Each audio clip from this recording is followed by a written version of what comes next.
Ladies and gentlemen, would you please rise for the playing of the Sibling Rivalry Baseball Podcast. And here's your host, Jana, and her big brother, Jeff. Well, thanks to a long World Series that didn't go necessarily the way that we wanted it to go. However, one of us predicted the way it would go. And one did not. So welcome back to Sibling Rivalry Baseball Podcast. We did take last week off just because we wanted to get the World Series finished so we could just talk about it in its entirety instead of just a couple of games and then having to pick it up from here. And it just seemed better. Yes, we didn't want to have a to be continued episode. No, aren't they all, though, really, when you think about it? I guess so. Yeah, they are. Because we've always, I guess this one isn't really, because we're almost at this is the penultimate episode of this season 3 of the Sibling Rivalry Baseball Podcast. So are you ready? I'm ready. Then let's go to the map. All right.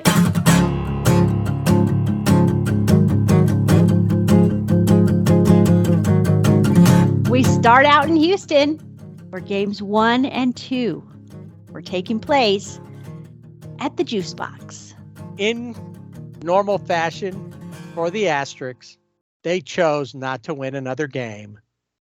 First game and it's the first one they lost in this playoffs season, but they haven't won a first game of a World Series ever. Yeah, and they went with somebody who had not won a World Series game in Justin Verlander.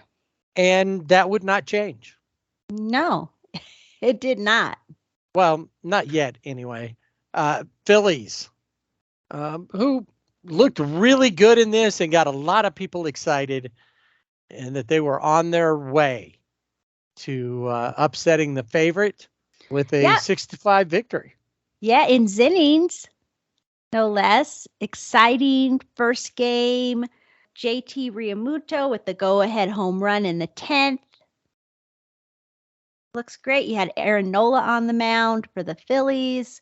4 1/3 innings. Gives up 6 hits, 5 runs, 2 walks, 5 strikeouts. Did give up 2 home runs, and those 2 home runs were to your favorite, Kyle Tucker, who I had picked as a potentially be the MVP.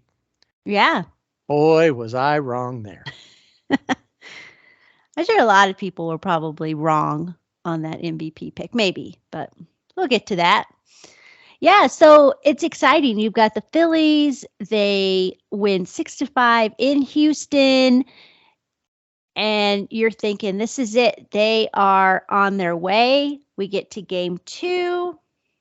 Zach Wheeler's on the mound. Framber Valdez is on the mound for Houston. And the Phillies lose. Well, they were dealing with Framber. True. And some of the things that came out after he was on the mound was he was rubbing the baseball a little too much. There were some probably more conspiracy theories out there, but there was a lot of video out there of him. He's very sweaty, I guess, when he pitches. I guess he does this all the time throughout the whole season. But it's the Asterix, so there's always going to be somebody looking for something. 2 things happened that got everybody on. Are they cheating again? The cheat stros. And it's something they got to deal with forever. Yeah. Even when these guys better hope none of their kids play for the Astros, because they'll be like, oh, Altuve taught his son how to cheat. Bregman or Gurriel, whatever. There's going to be a lot of that forever. So Martin Maldonado was using a bat that Tio Albert gave him when they played together with the Angels. And he'd been using it, but that bat had been outlawed, but grandfathered in for players who had been using it well before that. And he had given him that bat, sometime when they played together. And he probably didn't know. Maldonado probably didn't know. And I would be like, oh, that's how it's going. If Bregman, Altuve, somebody like that comes up to bat with it. But Martin Maldonado, who's lucky to hit 200, I think you almost let him use it. Just why not? What's he going to do? Well, I think with that bat, he had 2 hits. And then after they figured out, oh, yeah, you can't use that, then he went back to no hits or so. That's the magic of Tio Alberto's bat.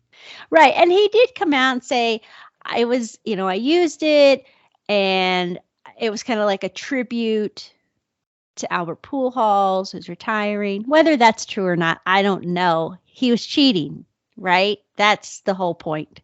The question is, though, was that something that came down, and was that a big deal? That's not enough. No. It's not trash can pounding. It's not electronic surveillance. It's not buzzers.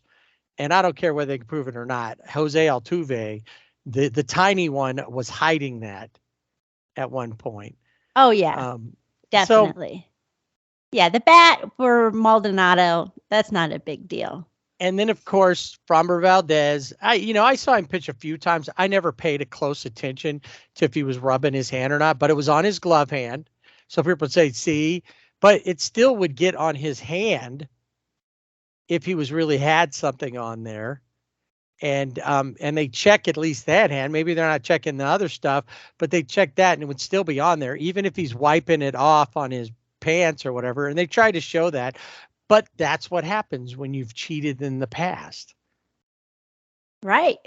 People are always going to be looking for something. I will always be looking for something. I will never look down, because then I might see the tiny one. If I continue looking forward, I could just walk right over top of him and never know he was there. That's it. Framber Valdez, regardless of what he was doing, struck out 9, just gave up 1 run over 6 1/3 innings. And Zach Wheeler, not a good game. Did Not throw at 5 all. innings, but he gave up 5 runs, gave up a home run, only struck out 3, but he also walked 3, gave up 6 hits. And, well, the bullpen only gave up 1 hit after that, but the damage was done. And the Phils scored 2 total runs in that game. Couldn't get anything going, and that was the end of their time in Houston to start everything off. Yeah, so they head to Philadelphia. You think it's going to be a really raucous night, Halloween, and it rains. So we are postponed for that game, and they come back and play the next game. Lance McCullers Jr. is on the mound, and the Phillies figure him out. In a big way. Huge. Huge, you say? And some people were coming out and saying, oh, the Phillies are cheating. What are they doing? No, they're just paying attention. Because it was Bryce Harper who whispered to Alec Boehm, watch this. And then he did, and he hit a home run. And they ended up hitting 7 home runs, 5 of those off of Lance McCullers Jr. Sometimes, pitchers tip their pitches or they do something, you catch it. That's not a problem. The problem is when you have somebody in a video room or in another place letting you know what's coming. These guys figured him out, and they took advantage of it. 5 home runs there to drum up 7 runs. On the other side, the Asterix never figured out Ranger Suarez over the 5 innings he pitched. He only gave up 3 hits, no runs, struck out 4, just allowed 1 base runner. I mean, 4 base runners, 1 by walk, the 3 by hits. And once again, the bullpen shut them down. No runs scored. Yeah. I thought it was interesting watching the video of McCullers and the way where his leg, the leg position, right? Mm-hmm. So that you would pick that up, and they picked it up really quickly. And like I said, that allowed, Harper, Hoskins, Marsh, Bohm, Schwarber, all to hit those home runs. But again, that's not cheating. That's just being observant. To be a student of the game, to sit up there at the rail instead of sitting back looking in an iPad, that's how you find those things out. What they saw McCullers doing, they weren't going to see by looking at their own movements in the box. Yeah. Yes, I thought that was smart baseball. The Phillies played really smart baseball, 7-0.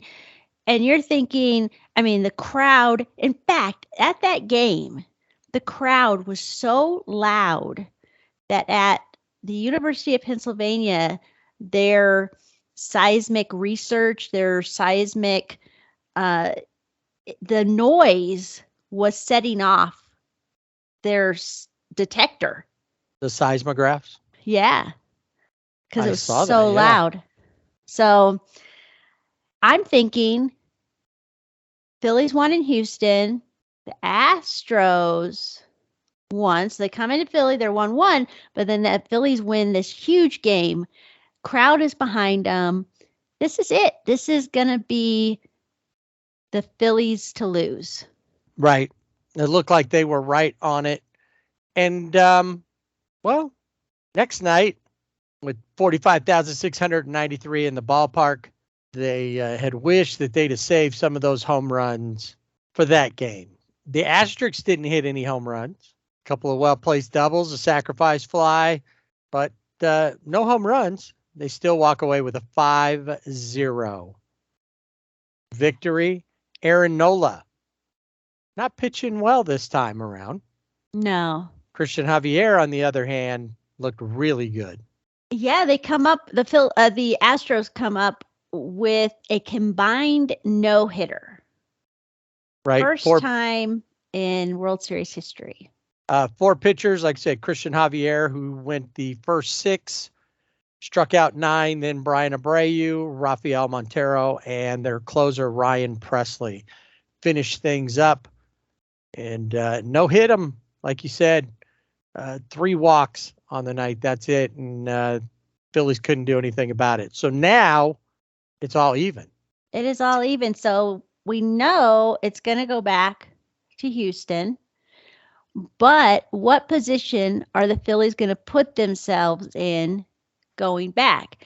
And the thing about, with the Phillies getting no hit, they just could not figure the pitchers out, any of them. But what are they going to do to get that crowd back into the game, keep them in the game? That's what they needed to do. So we go to the next game. They did not do that. Nope. But another full house, as you would expect for a World Series game. Game took almost 4 hours to play. You had Justin Verlander back on the mound for the Asterix, and Noah Syndergaard, Thor, starting this one. Verlander throws 5 innings, qualifies for the win. 4 hits, 1 run given up, strikes out 6. Also gave up a home run in that game. Syndergaard, basically, when he's pitching, it became a bullpen game, pretty much, because he wasn't going to go that deep. 3 innings, gave up 3 hits and 2 runs, one of those being a home run, struck out 4, but didn't walk anybody. It was Dominguez, Sir Anthony Dominguez, who gave up the other run. So the Asterix end up with 3, and the Phillies only grab 2 runs. That was a home run by Kyle Schwarber to start everything off. Of course, we forgot to mention in game 1 of the World Series, Kyle Schwarber got everybody a taco.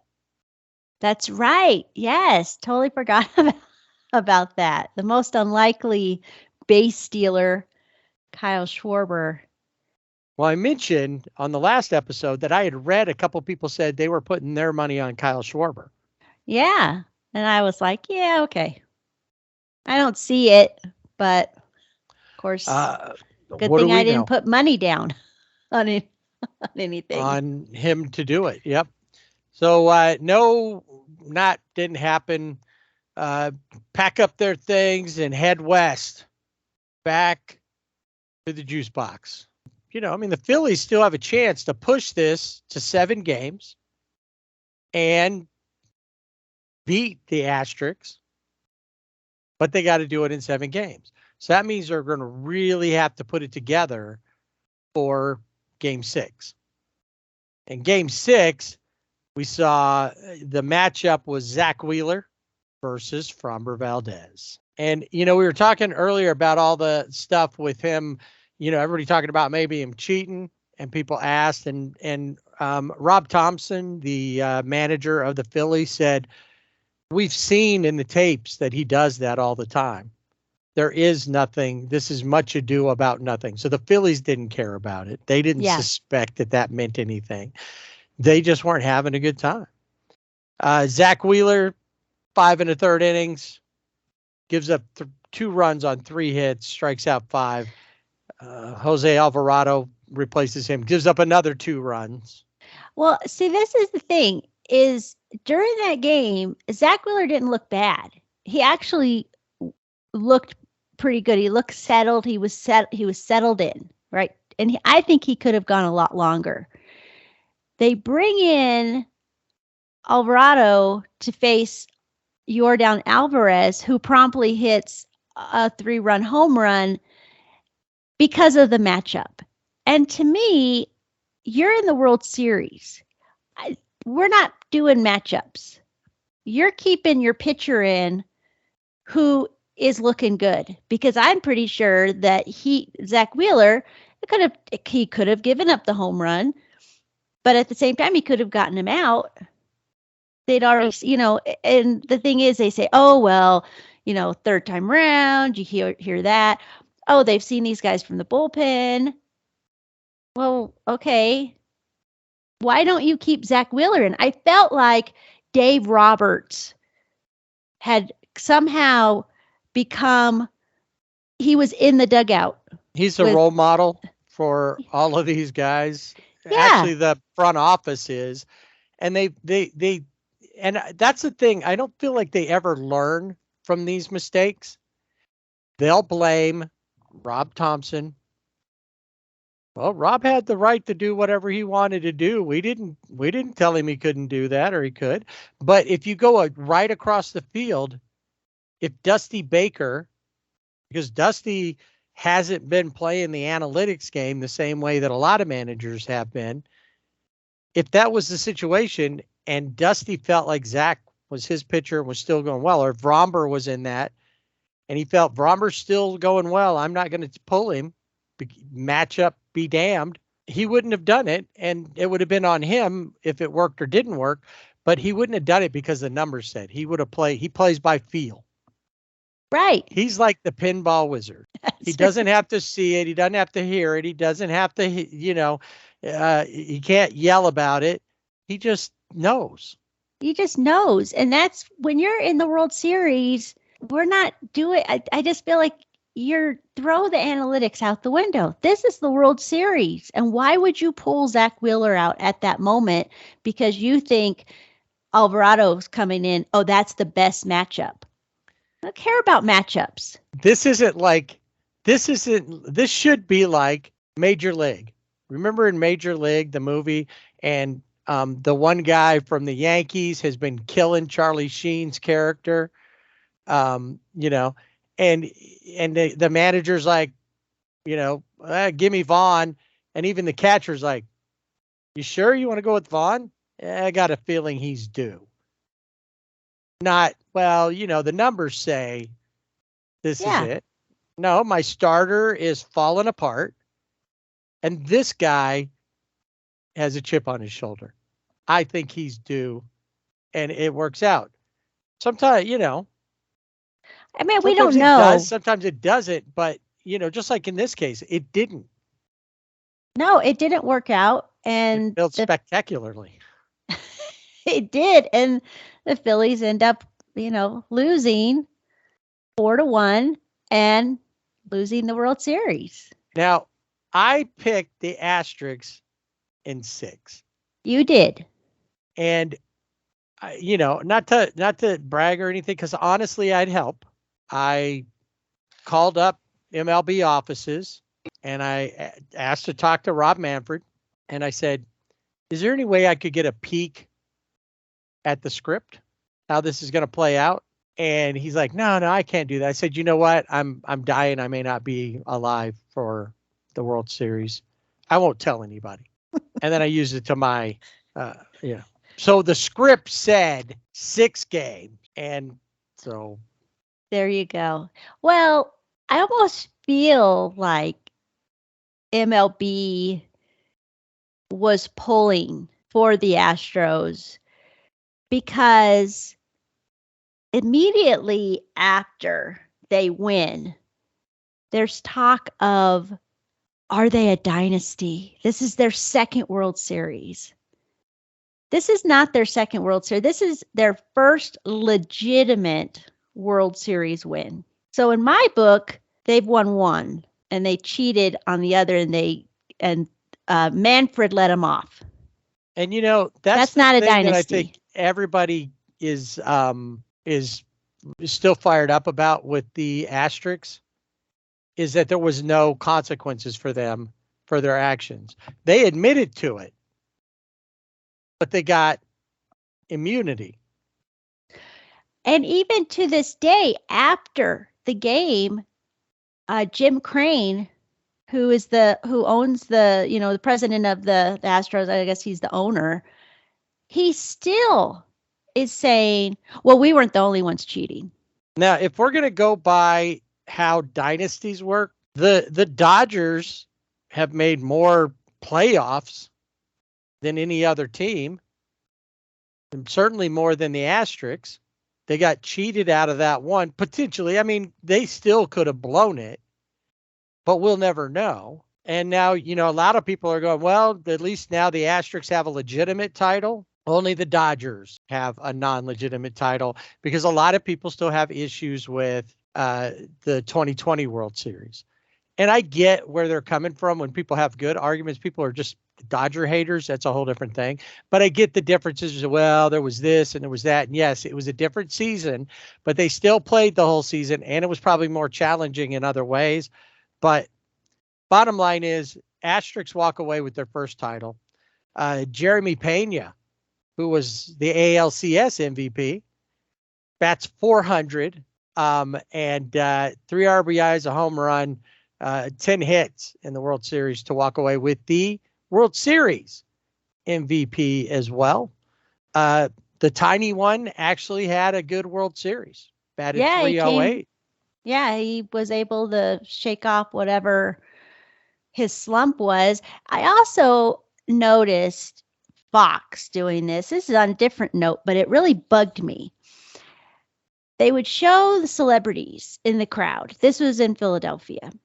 You had Miles Teller, who's an actor. You had Tim McGraw wearing his dad's, Tug McGraw's jersey. You had, who won a World Series in Philly. Yes. You had Rob McElhaney from It's Always Sunny in Philadelphia, and actors. You had all these people there, and then they always showed Kate Upton, and they have Kate. Like, who cares? She's married to Justin Verlander. Of course, she's going to be there. She doesn't always have to be shown with the rest of the celebrities or whoever they are. And every single time, they always had to show her. And it just drove me nuts, because I'm like, she's just a baseball wife at this point. That's why she's there. Not because she's from, she's just there. Who cares? I don't know. That was just one of my things. And then also the combined no-hitter. They made such a big deal about it. It's a combined no-hitter.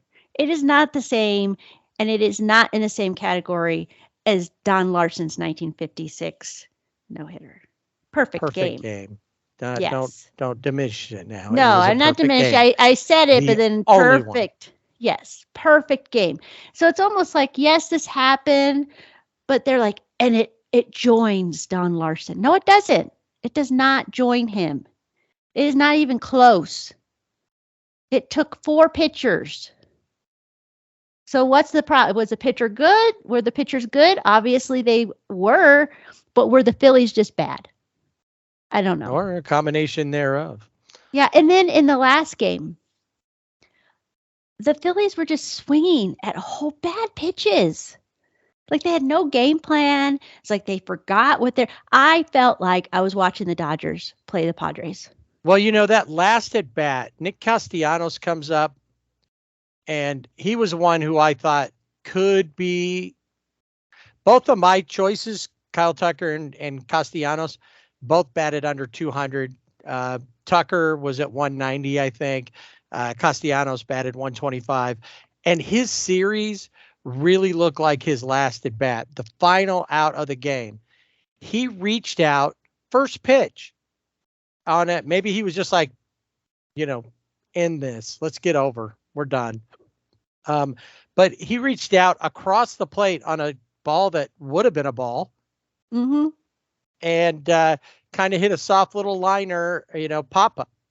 And he ended up ending the Phillies' chances right there and helping the Astros. How about Kyle Schwarber with like a bunt? Oh, and what was that about? Good question. And that's why I just thought, what is happening? The problem is the Phillies had to win those 3 games in Philadelphia. You get the crowd involved. You let them become part of that game, but they didn't. And the Astros found that, like, if you get the crowd out of it, then it's like they cut the Phillies' hair, like Samson. They cut their hair and they can't hit, they can't do anything. Well, overall, it wasn't like, I think that what happened with the Phillies was they got so fired up and hyped up, and they kind of, they just overdid it versus the Padres, which they had to do to get past there, but they couldn't hold that. And if we go back and we look at their series with the Dregs, you'll see that a lot of players hit much better. Alec Boehm hit 286. He led in batting average. Nobody batted over 300. Bryce Harper was right at 200. He wasn't able to really carry the load like he did before. He only had 2 RBIs in this game. He had the 1 home run and 1 double, 4 total hits. Kyle Schwarber batted 250. Brandon Marsh was at 231. Real Muto. After that, Real Muto, Segura, Castellanos, Rice Hoskins, all 167 and under. Hoskins was at 120. Yeah. Yeah, they lost their steam. So, not what I obviously was rooting for the Phillies. So all I can say is congratulations to Dusty Baker for finally winning a World Series as a manager. Yeah, he finally was able to do it. Few other chances. He's taken other teams to the World Series and just not been able to get the job done. And they even talked about it. And Dusty brought it up to the team after they were back in celebrating and, said he had to address it. He was worried. Game 6 has been his downfall in all the other ones. 2002, it was versus the Angels. I remember that one the most. But, the other times, even with the Giants, they got there with the Giants, with the Cubs, I think. But he gets to the World Series, and then it's a game 6, and things go Sidemen. sideways. Oh, he was the manager of the Steve Bartman game. Right. Remember Oh, that? yeah. Oh, I remember And that. that was Yeah. a game 6. Yeah. So yeah, congrats to Dusty. I mean, there were those moments when you were for sure that the Asterix had met their match. And honestly, the Phillies weren't that much. It wasn't that much of a mismatch between the two. So, so the Asterix get that. And I was listening to MLB radio, and people are already picking them to win next year. Of course. And a lot of it is that their team is pretty much intact. And even if Justin Verlander, who is a free agent now, were to sign elsewhere, it doesn't really change what they have. Well, and you look at their rotation, the best pitcher on their rotation is Christian Javier. I mean, you have Framber Valdez, you have Justin Verlander, but it's Christian Javier who's throughout the whole season is the Right. top of the rotation. So, yeah, I mean, and Dusty will be back for another season also. Christian Javier had a 0 ERA over his 6 innings in the World Series. Framber Valdez threw 12 total innings with a 1.46 ERA. So that tells you a lot right there. McCullers was really the one that had the worst. Verlander 5.40, McCullers 14.54 ERA over his 4 1/3. So, from that standpoint, their bullpen looked really good. And they had, when you're playing these series, even a 7-game series, being able to, not have to necessarily depend on a 5-man rotation. And if 2 of your guys are on, then you got it made. It was good for them. Pitching wise for the Phillies, Aaron Nola, who had looked pretty good most of the time, ends up in the World Series with an 8.64 ERA. Zach Wheeler at 5.23. But when you look at most of their bullpen, and then of course Ranger Suarez, it's zeros. They had 0 earned runs. Yeah, it was a good series. I think, like you said, matchup wise, a good matchup. It was the second lowest watched World Series. And again, it could be because of the teams. You have Philly, and then of course you have the Asterix, and they're never going to get away from being tainted. And also, Game 6 was up against college football, and that's a tough one. Another tough thing was that the city of Philadelphia lost not just one title that day, but 2. They took a double shot as their MLS team lost to the LA Football Club, who won their first one. So LA did end up with a championship, just not the team we thought. Yeah, just on the pitch this time. Yes, it was on the pitch, wearing their kits. That's a wrap for this season. It was.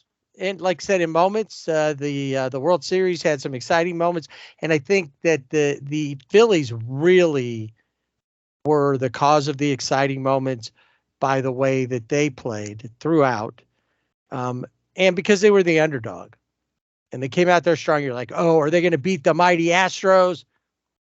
Well, no. No, not this time. They could have. Yeah, and everybody loves the underdog. You just root for them. We talked about this. They're the blue collar.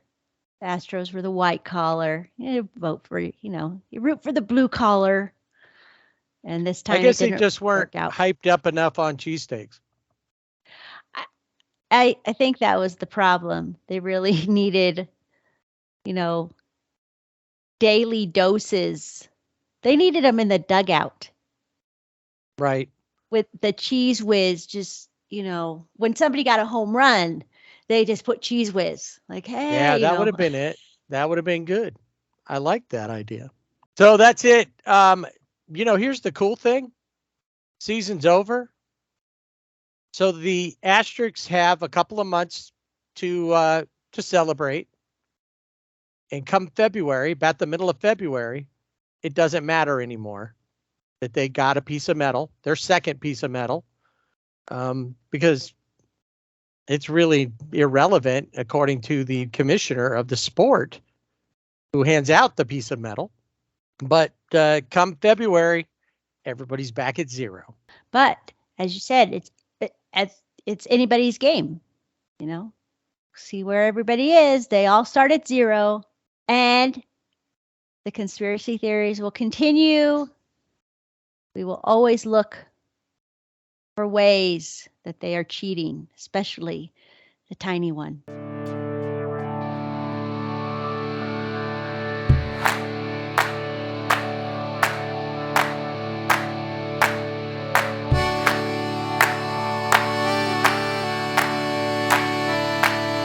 One thing that happened that put a wrap that happened during the World Series, and we're always wondering. This is one that is always a surprise when they finally announce it, and that is the winner of the Roberto Clemente Award, which ensured at least one Dodger made it to the World Series. Because this year's award, Roberto Clemente Humanitarian Award, went to Justin Turner. Yay! Yes. We finally found out. Like after months of speculation, when is it going to be announced? It was, he was honored. He was presented the award in Philadelphia as it was announced. And then when he was in Philadelphia, they did some, I think they went to like a Boys and Girls Club or to a police athletic league and did some painting, spruced up a room, a game room or something. So he was doing service in Philadelphia and has done so much service in Los Angeles in the greater, in the Southland there. So yeah, congratulations to Justin Turner and his wife, because they both are. She's just as involved or more involved in some ways, depending. Yeah. So very cool. So yeah, so that was a cool one to see, and it kind of snuck up. It was ad-libbed, apparently, because when I read the script, it didn't say that they were going to announce it. They're like, oh, you know what? We forgot. We gotta announce this award. Yeah, we better get that out of the way, or it's going to be forgotten. Yeah. Like we've done in the past. We are now in the award season fully. We're finding out who the nominees are for the big awards. I know that the IBWAA has been announcing this week, so we'll bring those all. We'll just announce all of them next week, as we typically do. The last episode of the season. We'll talk about all the award winners. So next week we'll do that. We'll also talk about, what's happening with the Dodgers, the Angels, what to expect, if there's any, movement on anything, any announcements. There have been a couple of players. There was a trade this week between a couple of teams, and then another team signed a player. So we'll go through all that. Plus, there's some new managers who have already been hired. So we'll talk about all that next week. But right now, let's talk about the Gold Gloves, or as you like to say, the Golden Gloves. Yes.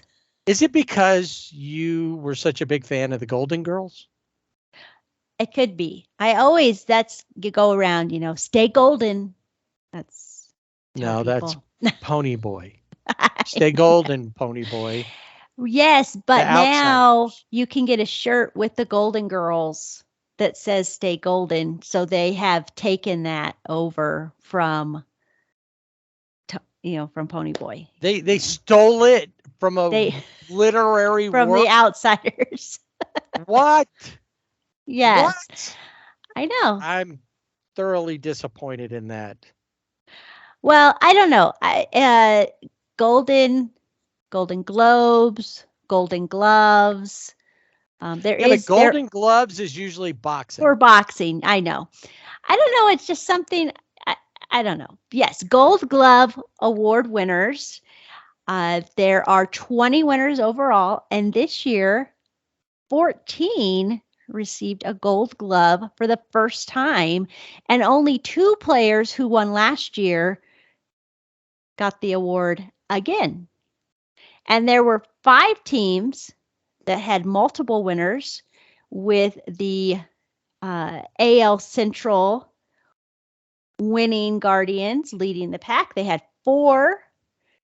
And, Cleveland ranked 4th in the majors and turning balls in play into outs. And they were just a good defensive group. So that's why there were 4 of them. So, all right, well, let's start with the Dorothy Zobernack Award.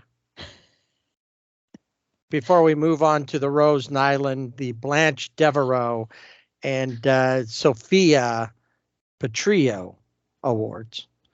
All right. As we talk about the Golden Girls, the Golden Gloves Awards, where do you want to start? You want to start with catchers? You want to start with pitchers? Where do you want to go? Well, let's start with First the American. Let's start with the American League, and let's talk about the pitcher. Okay. From the Guardians, his first career selection, Shane Bieber. Nice. He beat out Jose Barrios from the Blue Jays and Jameson Taillon from the Yankees. Catcher. From the Yankees, first career selection, Jose Trevino.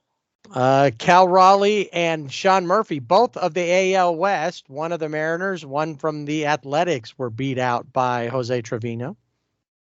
And this one, first career selection, Mr. Blue Jay. I don't know if he's Mr. Blue Jay, but I'm going to call him that. That would be Joe Carter. That's true. That would be Joe Carter, and deservingly so. Vladimir Guerrero Jr., who beat out Luis Arraez from the Twins and Tony Rizzo from the Yankees. Why doesn't he go by Tony? Tony Rizzo. I don't know. I wondered that about like Anthony Rendon. Oh yeah. Who I got to check and see, because we just had all the elections and stuff, and Anthony Rendon is, I think he's the Speaker of the House for the California State Assembly. Yeah, I think that is right. I've heard that name. All right, second base, beating out Jonathan Scoop and Marcus Semien, another Guardian. You have to say Andres Jimenez winning his first. I was shaking it up a little bit. Well, yeah, I mean, you shook it up. Problem was I wasn't picking up what you were putting down there. Yeah, Andres Jimenez, Guardians, first career selection at second base. There's your Guardians there. You got third base, an Oriole. Nice. Ramon Urias, first career selection, beating out Matt Chapman of the Blue Jays and Jose Ramirez of the Guardians. Well, you know what I was thinking, why I had a hard time answering that last one or filling in there, is because I thought this was a part of the show. You know how when you go see a band and like the guitarist comes out and does like a 30-minute solo or the drum solo or something like that? I thought this was your solo part. And I was over here, talking to the roadies and getting something to drink. Now this is a first career selection, first rookie to win, Jeremy Pena of the Astros. Wow, double playoff MVP and a Gold Glove winner. And he beat out the guy he replaced. Yeah, Carlos Correa. And then Xander Bogaerts was also a finalist. So I think for the Asterix, definitely an upgrade for, letting Correa go. It costed them less, and they got more bang for their buck. Definitely, yes. And then left field, Stephen Kwan, first career selection of the Guardians, another rookie. And he beats out two guys who played for two teams over the season. Andrew Benintendi, who played for both the Royals and the Yankees, and then Captain Caveman himself, Brandon Marsh, who qualified with the Angels, but then also played in the National League with the Phillies. And then for center field, another Guardian, first career selection, Miles Straw. A former Asterisk as well. Yes. And then Cedric Mullins from the Orioles and Michael A. Taylor from the Royals. Also finalist, but not quite as good as Miles. And right field, first career selection of the Astros, Kyle Tucker. It's the Gold Glove in right field. Jackie Bradley Jr., who split time between the Red Sox and the Blue Jays this season, and Max Kepler from the Twins were the two that he beat out for the Gold Glove. And then in utility, the guy who won, he's a Yankee, DJ LeMahieu. This is his fourth career selection, but he beat out somebody that has had just a great season, had a great season with the Angels, and somebody that was always seemed to be our player of the week, Luis Rengifo. Yes, he definitely put a mark on the world with his play. And, I'm not surprised DJ got it, but I would have not been surprised at all if Rengifo, if Keefe, as they like to call him there, had got that. Whit Merrifield, who split time with the Royals and the Blue Jays, was the other finalist of the three. So that's it, right? Let's move on to the National League. Yes, in the national, I can't even say it. In the National League, Max Fried of the Braves, third career selection, third consecutive win, beating out Tyler Anderson and Corbin Burns. From LA Law? Yes. The guy, he played third base in the movie Major League. Oh, but we're talking about pitchers. Yes, we're talking about pitchers. And so not him. Okay. Congrats Catcher. to all those guys. So we'll move to catcher, shaking things up a little bit. Three finalists, and that would be Travis d'Arnaud from the Braves. Tomas Nido got it from the Mets, but it's a Philly who walks away with the Gold Glove. JT Realmuto of Midwest City, Oklahoma, second career selection. Grabbed that, and he did a lot. He's one of the main reasons the Phillies got where they are. Yeah, he's really a good captain of the field, as that catcher. He just knows. Now, this is something that is exciting for the Diamondbacks because they rarely win anything. But first base, Christian Walker, first career selection and win. Beating out former Diamondback first baseman Paul Goldschmidt and Matt Olson, Freddie Freeman's replacement in Atlanta. Yeah.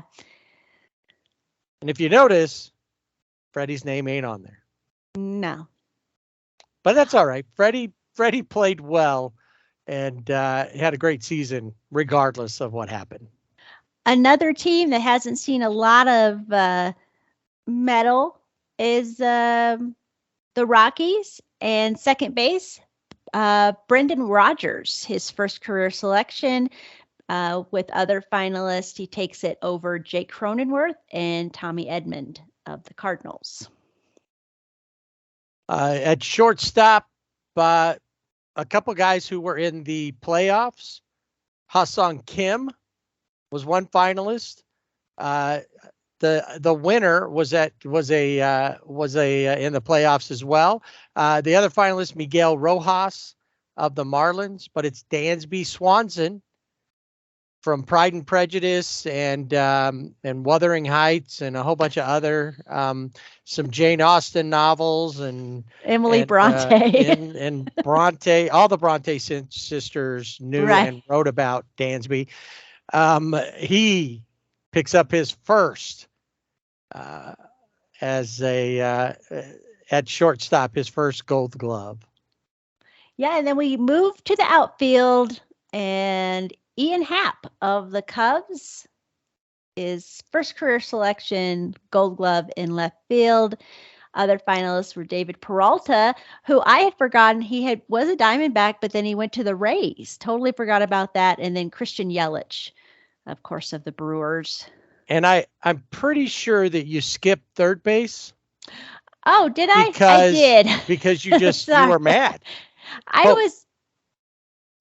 Well, why? We don't. This is just this third base, 10th career selection, 10th consecutive win. The one and only Nolan Arenado. But that's why I skipped over it. Interestingly enough, his replacement, full-time replacement, the guy who's actually really replaced him because his cousin couldn't do it. Right. Ryan McMahon is another finalist. And then the sunflower seed king of Pittsburgh. Brian Hayes. How about that? See, and he was over is it okay that he eats them while the play's going on? Apparently so. Yeah. He was a Gold Glove finalist. Yeah, and Ryan McMahon, it's nice to see him there because he's one that I've talked about over this past season as being, somebody on the Rockies that has really made an impact for that team, especially because they got Chris Bryant. He was in the outfield. Chris Bryant can play third base, but he never did. And most of the time he spent his, season on the wheel. So yeah, kudos to Ryan McMahon for being, a finalist. But I just skipped that one over. Keeps on turning. Because don't know what I'll hurt tomorrow. Oh my oblique, and the wheel is turning. You just got a sneak peek, season 4 of Sibling Rivalry Baseball Podcast opening for our Wheel of IL, one of our favorite segments. All right, so center field, I would think this would be the one that you would jump over. Yeah, let's just not even talk about it because... Well, we'll talk about two of the finalists from the Nationals, Victor Robles, and from the Diamondbacks, Alec Thomas. And then who cares who won? Yeah, in the end, it was a Padre, Trent Grisham. Second career selection. Yeah. Yeah. And finally, we get a Dodger who gets a Gold Glove, right field, Mookie Betts. 6th career selection for Mookie. Other finalist, Juan Soto, who I really, when watching him play, did not think he was Gold Glove caliber this season. What's funny is that they only mention the Padres. They don't mention the Nationals. They just forgot. I guess. And then funny enough, all of the right field Golden Glove finalists were all National League West. So Mookie, Juan, and Dalton Varsho from the Diamondbacks. Yeah. So if they could only hit, maybe they could score some runs. It seems like they got defense. They've had a couple of guys.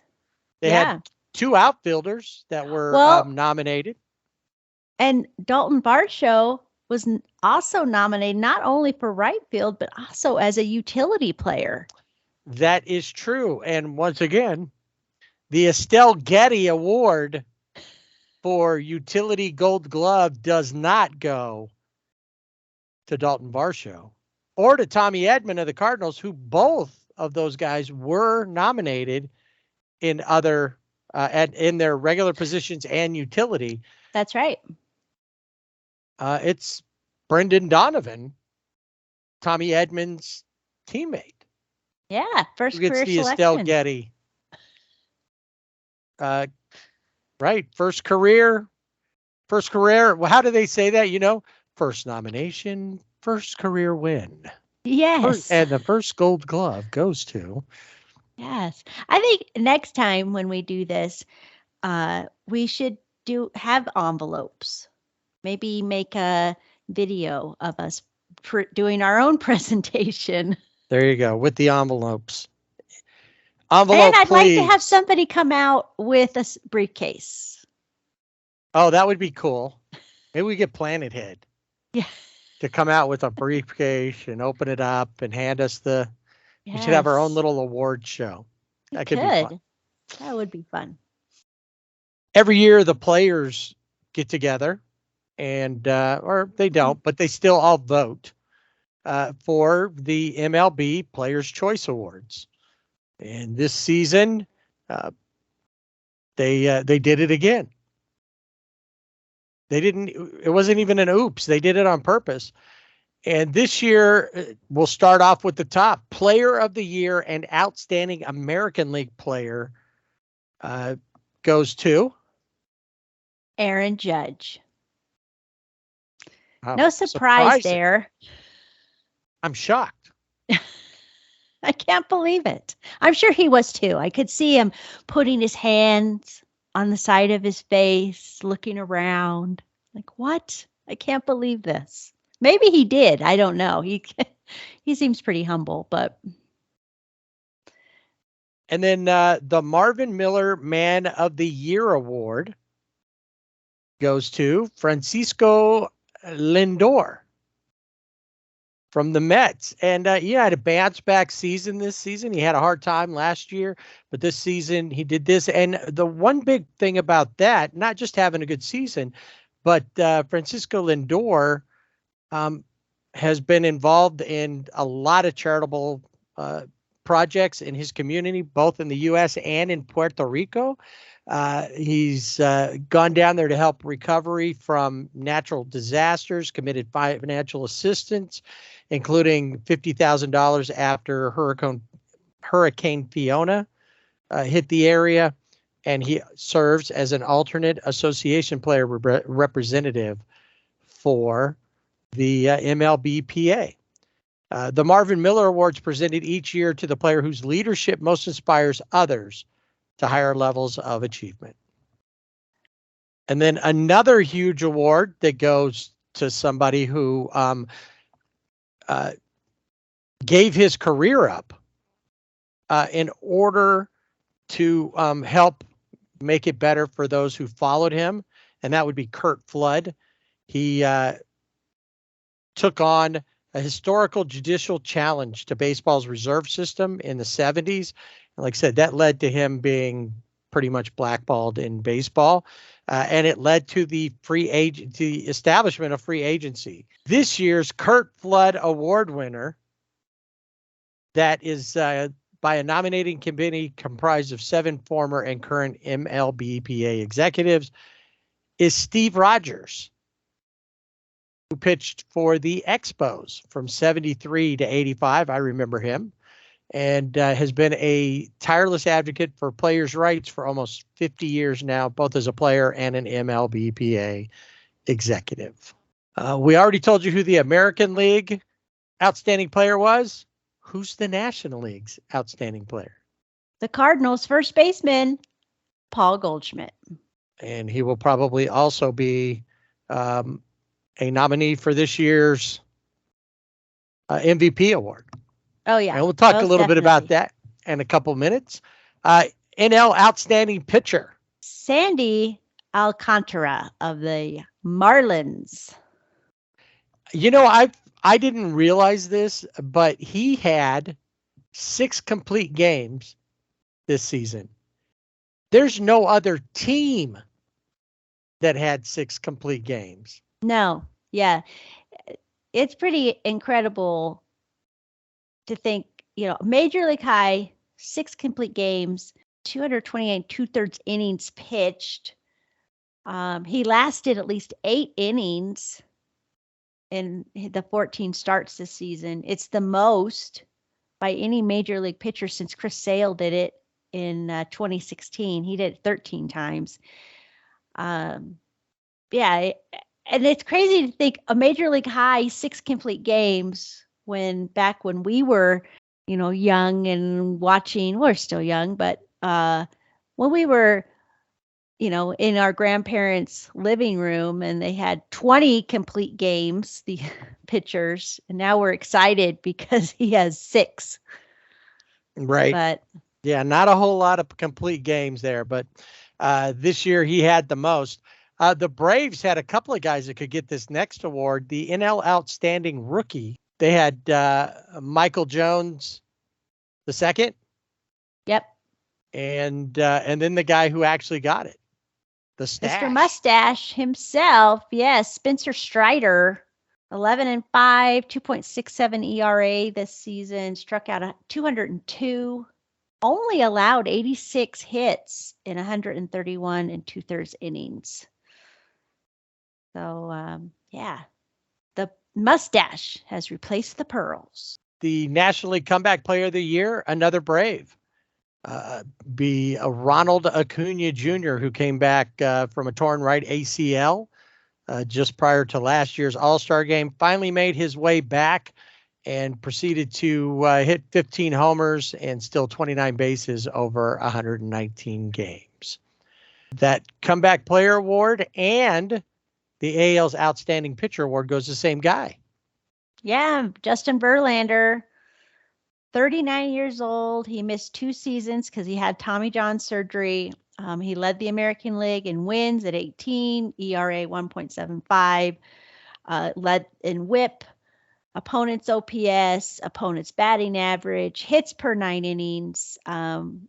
His ERA was the lowest by an AL pitcher, starting pitcher in a full season since Pedro Martinez. So another guy, definitely Cy Young Award candidate, I'm sure. And then the last of these Player Choice Awards is the AL Outstanding Rookie. And this guy's definitely going to be in there for the MLB Awards. The Mariners, Julio Rodriguez. I feel bad for him because they call him J-Rod. Yeah. And being associated with anything something Rod is probably not good. I don't like it. But maybe he'll make us forget about that other Rod. Actually, I have, because he's now J-Rod because the other guy is a fraud. That's right. That's right. But anyway, yeah. Julio Rodriguez really put together a good season, wouldn't you say? Oh yeah, definitely. Major League Rookie, leading in homers, total bases, slugging percentage, and OPS. And he was the third rookie after Chris Young of the Diamondbacks and Mike Trout to amass 25 homers, 25 steals. And of course, he had a great run there during the Home Run Derby. And the Mariners were so impressed by that they gave him a contract extension. Yeah, yes, they did. With all kinds of, if you do this, you get this. But if you don't do that, we get this. That's right. We get your soul. The devil went up to Seattle and he was looking for a soul to steal. Anyway. Well, I think that because he won this award, I think in that contract, there's something in there. I mean, I don't know about the Players' Choice Awards, but I think if he wins Rookie of the Year, overall, okay. I think he gets some kind of bump in his salary there. Yeah, so. We'll just walk by him and run into him. And money will fall out. Right. if he's fast enough to pick it up. I think that's what they should do. If you do this, we're going to put you in one of those money machines where the wind whips it around and you grab as much of it as you can. Whatever you can, that's your bonus. Yeah. I think that would be more fun. And people would watch it. Oh, yeah. I would totally watch that. That could really bring up ratings for MLB. Yes.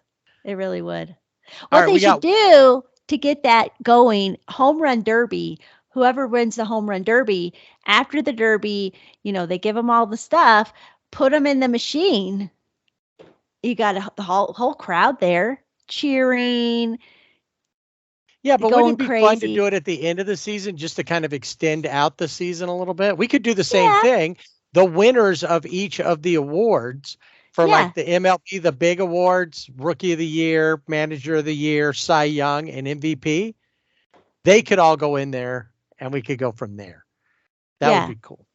Yeah, I think we need to work on this idea and get it written up and sent off to 'cause headquarters.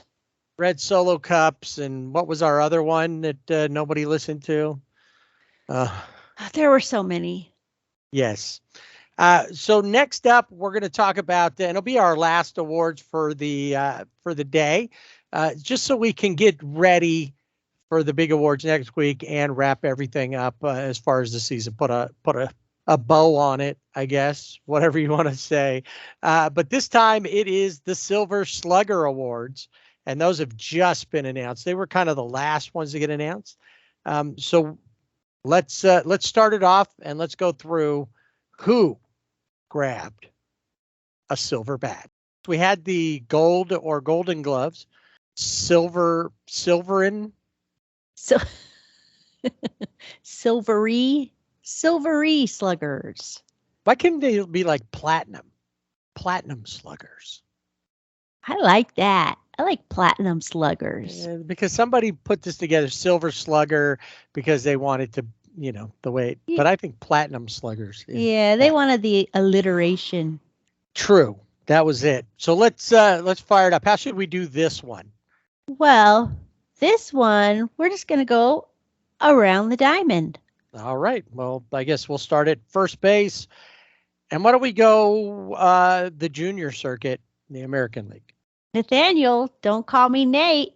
Lowe, the Rangers' first win. He had a breakout year for Texas. 27 home runs, 76 RBIs, and he set a career high in home runs, RBIs, batting average, slugging percentage, on-base percentage, OPS, total bases. So practically every category. Category. He said a, and then no surprise in the NL, it is Paul Goldschmidt. Yeah, no surprise there. This is his 5th win. And yeah, I mean, he previously won in 2013, 2015, 2017, 2018, and now he is back. He also won the Hank Aaron Award for the National League's top offensive performer this year. So he did great, batted .317, 35 home runs, 115 RBIs, and led the NL in slugging percentage, OPS, and OPS plus. All right, second base. In the American League, it's the tiny one, Jose Altuve, with his 6th win, which is interesting because I know during the season, obviously he hit 300, but then when it came time for postseason, he did not look like a silver slugger at all. I guess so. That could be said about a lot of players. That's true. Like a lot of Dodgers. Yeah, the whole lineup. Right. So he hit 328 home runs on the season, and that takes us to a first-time Silver Platinum Award winner. Slugger Award winner, Jeff McNeil. Yeah, the Mets. He won the NL batting title. He was battling it out with Trey Turner, or Freddie Freeman. Or Freddie Freeman. That's right. Yes, 326 average this season. And he set out the last game, so Freddie had to go like 5 for 5 or whatever. Yeah. To get it. Yeah, they were playing that one. They knew what they were doing. Anyway, he also led the majors in doubles with 39. So congrats to him. How about shortstop? Newly minted free agent, Xander Bogaerts of the Red Sox with his 5th win. This is his second straight Silver Slugger. Like I said, his fifth overall, a 307 average, 377 on base percentage, which led all of shortstops, qualifying shortstops. And then the National League winner?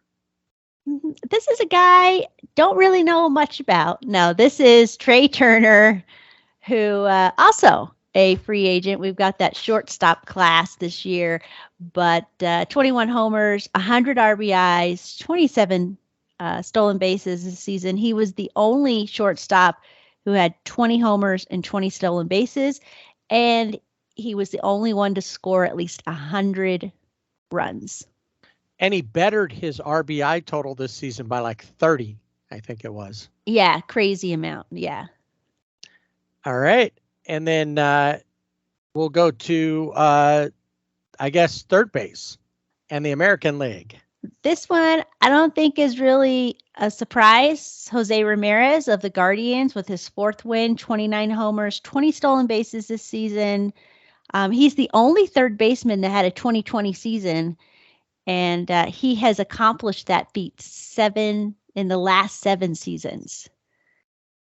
Wow. So. Pretty incredible. All right. The NL winner goes without saying. So the outfield. Yeah, we already know. We skip over the NL winner. Of course, he had a goal. He has won the Golden Glove, and now he has won the Platinum Slugger. I think he has platinum gloves. So he has silver and gold, silver and gold. That's right. Nolan Arenado of the Cardinals, 5th win, finished with 30 homers, 103 RBIs, 42 doubles, and he had a .533 slugging percentage, which was the best by any player in his position. Yeah, so we don't really need to say a lot about that. That's what I said. It goes without saying. Why do people say that? It goes without saying, and then they still say. Well, you didn't say. I said. Hey, and it goes without saying, or I don't have to tell you this. I think that's just going to become the thing. Anytime Nolan Arenado is mentioned, goes without saying. I don't have to tell you this. We'll come up with some more. There we go. All as we prepare for our 4th season. But the next guy who gets a Silver Slugger here in the outfield, I think it would be a bigger surprise if he didn't. Definitely. For the season he had. Yeah. I mean, setting an AL record, 62 home runs this season. It's the only one. I mean, it goes without saying. No, it's Aaron Judge. If he hadn't won the Hank Aaron Award, as well as the AL's top hitter, I would say, that one's okay. We already know. Move on. Yeah. But set that record, and 131 RBIs, scored 133 runs. It was just a great season for Aaron Judge. A rookie getting his very first Silver Slugger. We talked about him with the Players' Choice Awards. Julio Rodriguez. Yes. He's also J-Rod. That's right. We can call him that. Yes. 28 home runs, 25 stolen bases, 147 OPS while leading the Mariners. And we'll see where they, their first postseason in how many years? 21. 21. Yep, 21. He also became just the third rookie with at least 25 homers and 25 steals, and is the first one since 2012 when our next winner did that, and that would be Mike Nelson Trout. Yes. 9th win, and this is, I guess maybe for me, this was kind of a surprise because he did have injuries. He played 119 games, but he still managed to hit 40 home runs this season, which, was second to Aaron Judge in the AL. But, he was on pace to hit 54 or more if he can stay healthy, or he at least could have 50. Yeah. So yeah, good for Mike Trout, because that he's had a tough couple of seasons, and this one he was out, but he was back, and when he came back, he really came back in a big way.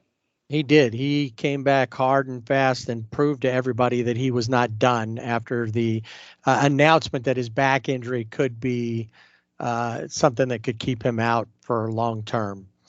All right, let's go to the National League outfielders. This first one we're very familiar with. We talk about him a lot, and that's Mookie Betts. Wins number 5. Yeah.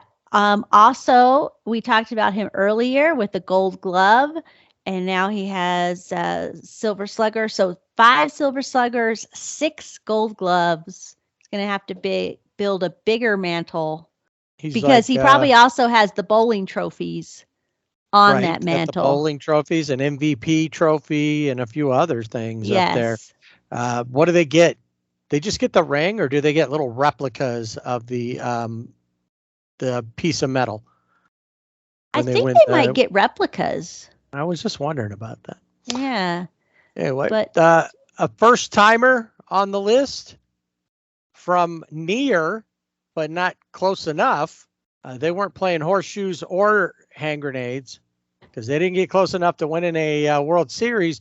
But Kyle Schwarber does pick up his first Silver Slugger with 46 home runs on the season, 10 stolen bases, including, that doesn't include that, but he did get a stolen base that got everybody a taco, and career best in runs scored and RBIs. Also had 21 doubles and 3 triples. Crazy. And then finally, a guy who split time between 2 teams, and they mentioned it this time. Yes. Unlike on the Gold Gloves. Juan Soto, who spent first part of the season with the Nationals, second part with the Padres. This is his 3rd win. He did struggle a bit with the Padres when he got traded, but he still led the majors in walks with 135 and 401 on base percentage. Also had 27 home runs, 25 doubles, and an 853 OPS between the Nats and the Padres. Now let's go to catcher, and the American League winner is, I think, a surprise for me. I don't know who else would have won it, but when you see him, you kind of think, this guy's just what? And then you see him play, and it's a whole different thing. Yeah, I think when you see him, you think softball league. That's what I think. He's in the beer league, all right. But nope.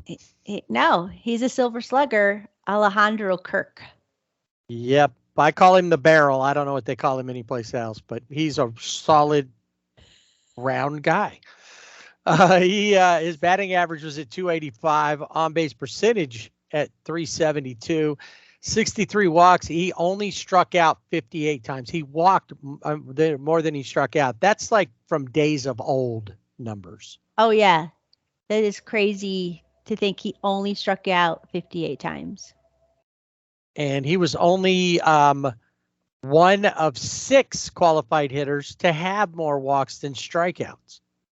Juan Soto, Alex Bregman, Luis Ariz, Stephen Kwan, and Yandy Diaz all had more walks than strikeouts. And then the NL winner, we were singing his praises earlier in the show.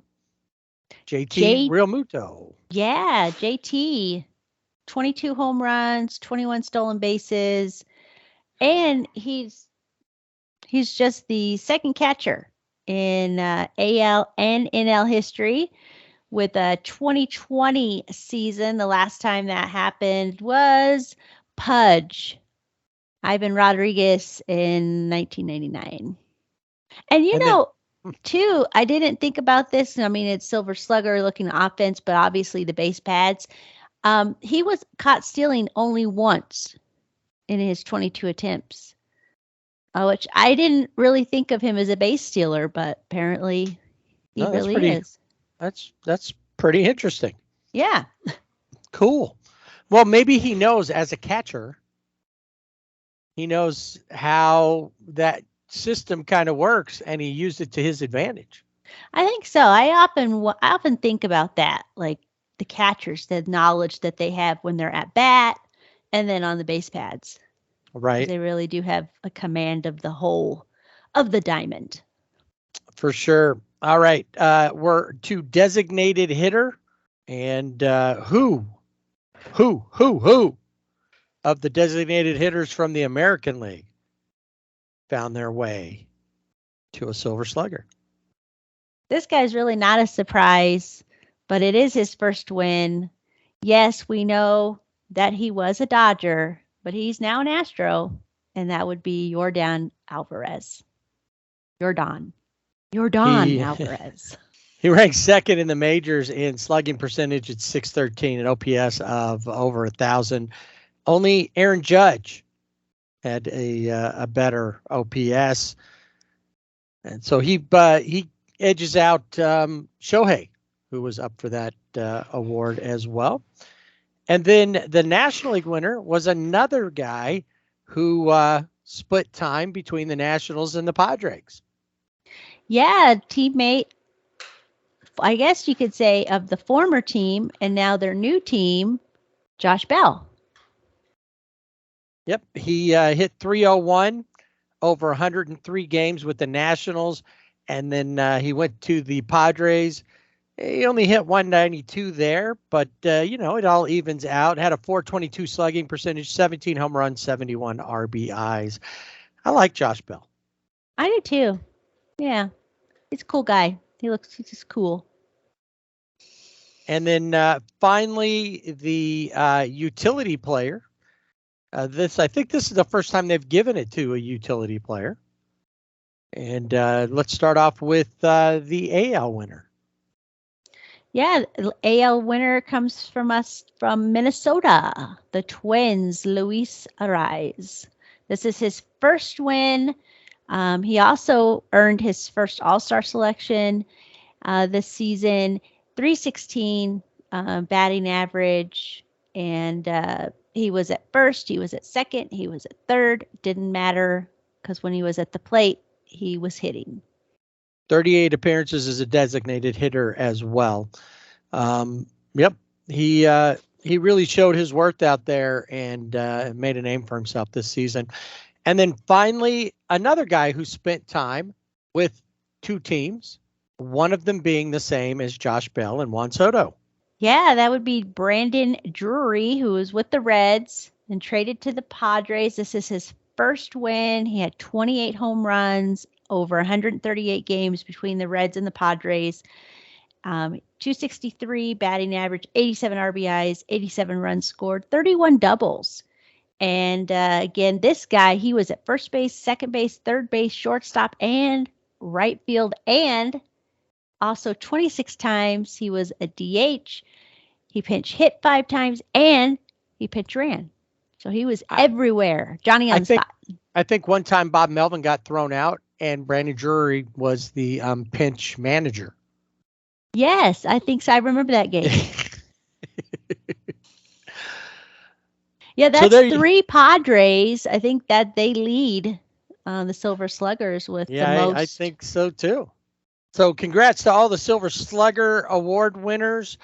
Next week, like we said, we'll talk about the big 4 awards, and then we have a couple others that are kind of hanging in there. The all MLB team we'll talk about next week, as well as the award season continues.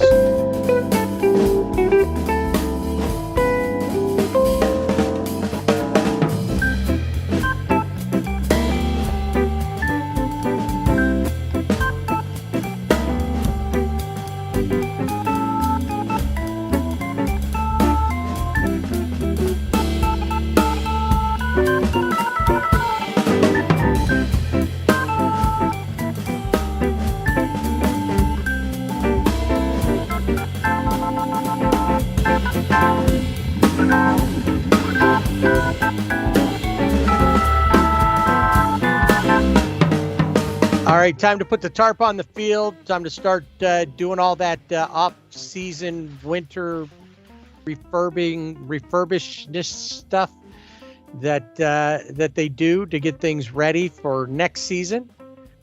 I know a lot of places they pull up the turf and they redo the dirt, maybe even bring in new dirt. I know Anaheim does monster truck stuff in their stadium while they have the turf up and then put it back. So whatever happens at yours, I guess it doesn't matter if we put on the tarp this time. So next week, like we've been saying, we're going to we'll talk not only about who won the awards, but who was nominated for each award. And then we're going to, that'll be how we start things off. And then we'll put a wrap on it, talking Dodgers, Angels, and around the league, around baseball, and to what's been happening, and maybe even some ideas of what we can expect with other teams based on the rumors, and really get the hot stove turned up. Hopefully it'll be a really burning hot stove, because there are quite a few players that will be like Aaron Judge. Who knows what could happen there? So we'll talk about all that, give you all the updates then. In the meantime, you can still find us in all the familiar places. And why don't you tell them where I serenade them? Tell them where they can find us on social media. We'll be seeing you. You can find us on Twitter at Sibling Rivalry BB without the A, and on Instagram and Facebook at Sibling Rivalry BB with the A. We also have a website, siblingrivalrybb.com. I don't know what else to sing, so continue on. And there's some Fanatics links, and you can get great gear. If you're an Asterix fan and you want to get World Series gear, postseason gear from any of the teams in the postseason, and the biggest sporting event coming up, the FIFA Cup. Soccer is coming, and you can click those links and get your favorite Fanatics shirts, hats, whatever it may be, right there on our website. We'll be seeing you in all the familiar places, assaulting your ears with dumb songs and stupid phrases. Also, we do have one. We are going to try this again. We're going to do one last giveaway with one of our favorite players. And I think we might do it on one of those familiar places, but we'll let you know. For sure. And if you are a World Cup fan, that starts on November 20th. If you've seen the commercials, Santa, aka John Hamm, started out being really upset that they were trying to muscle in on his territory. But now he's having a good time with lots of gifts. And like you said, find him at Fanatics through the SRBB link. We'll catch you next week for the final episode of Season 3.